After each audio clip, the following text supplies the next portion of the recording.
This customer wants to install 6 recessed lights in his family room. I already measured out the 6 cans, and now I put my magnet on the ceiling to see where the joists are. After seeing where the joist is, now I'm gonna double check by poking a hole where the can goes, and then I have my Booska to push up and turn, and now I know that I'm clear of no wood or pipes, and now I can cut out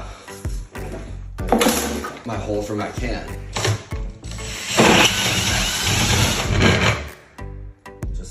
I'm gonna make this existing switch a 3-gang and add my new switch for the cans there. The reason I'm installing cans and not wafers is because they have existing recessed lights that we're gonna change to the new retrofit trim so that they match. So now that I have all my holes cut out, I'm gonna send my piece of Klein steel fish tape and snake from hole to hole, and then I'll tie my 14-2 Romex to the snake and pull it back.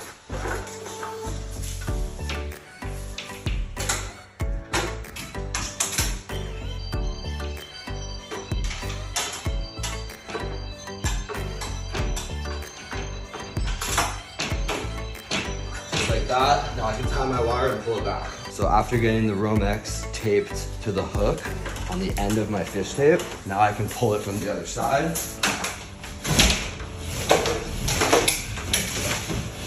And I gotta do that to all the other cans. After getting all the cans wired with the joists, now I'm gonna wire the 2 rows against the joists. So I set my snake from can to can, I tied the wire, and now I'm just gonna pull it back.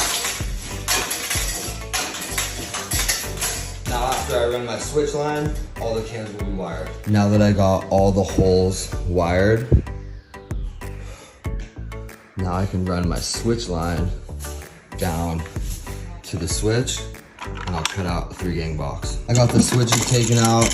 I can see that I have 2 3-ways here, but I do have the power for the 3-ways. So all I need to do is land my 14-2 here, and I'll be able to keep my new switch in this location after I cut out my 3-gang box. I got the switches removed and I capped off my power.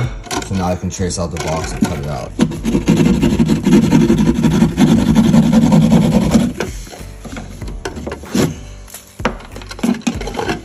Now that I got the box cut out, I'm gonna pry the old box off the wall with a flathead screwdriver.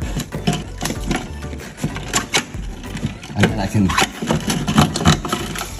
just like that. After removing all the wires and cutting the nails, I can now take the box out just like that. Now I'm gonna go up in the attic and send my snake down so I can tie the wire and pull it back. In the attic, I found where my 3 wires going down to the switch. So now I'm gonna send my snake down through the existing hole. I'll tie the wire down at the bottom and I'll pull it back. Now that I got the wire tied down at the switch, I'm gonna pull the snake back. And I have my wire here. Now I can bring this over to the first can, which is like right over there. After locating the can, now I can just push the snake out of the hole with my wire still attached to it. And now all my cans are gonna be wired. So now I have my switch line going to the first can. I got the new cans wired, and then you just put this cover on. And I'm gonna make sure all these clips are in, and then push it up into the ceiling, and then push the clips back out. And it compresses the can to the drywall.